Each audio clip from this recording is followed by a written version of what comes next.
Hey, what's up? Got a few nuggets of wisdom here.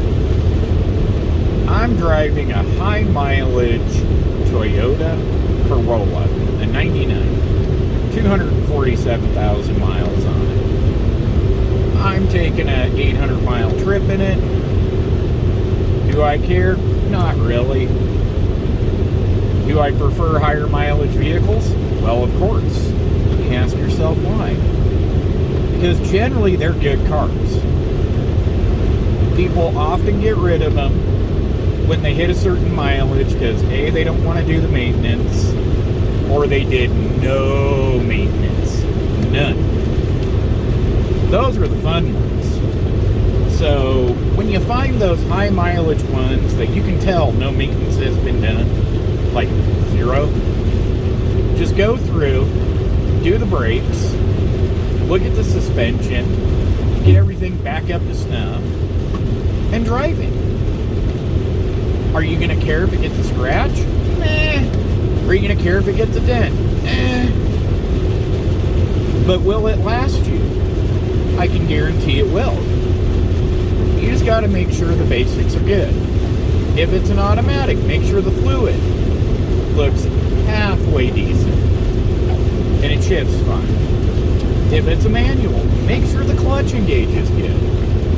Little tip, if you get a vehicle over 200K, it's probably on its second clutch, sometimes third. So you're probably good for about another 100K, depending how you drive it, mileage may vary. Another thing, do the other basic stuff. Look at the radiator. If it looks iffy, replace it. If they don't have any proof that the water pump was done, replace it. It's already been replaced at some point. I have yet to see a water pump do over 150,000 average. Now, I've seen some with over 200K on the original water pump, but I've seen them fail at 80,000 miles. As long as you do oil changes, spark plugs, wires, air cleaner, basic maintenance, you can make the car last forever. If you're in the market for a high mileage car, or even a car in general to use as a commuter, go after a high mileage one. Everybody says, oh, it'll nickel and dime you. Well, it nickel and dime that person, but is it going to nickel and dime you? Nope. You just fix what needs to be fixed, drive it until she goes, and then go buy another one. But then you ask yourself, well, I can just make a car payment. Well, that car payment, you got to think about it.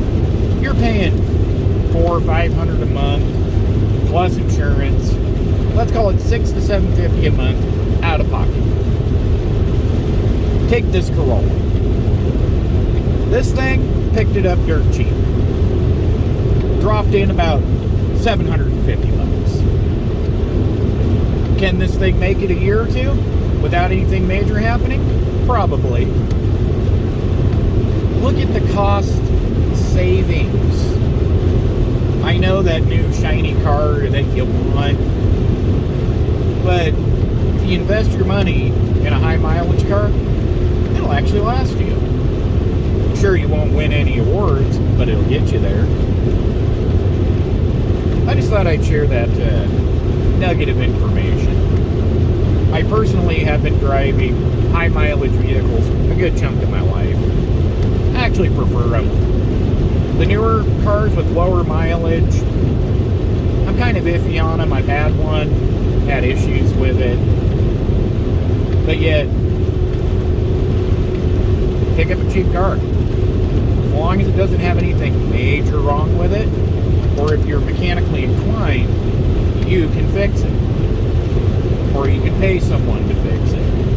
You have to look at the ROI, return on investment. If you're going to pay out $700 a month, just looking at it together,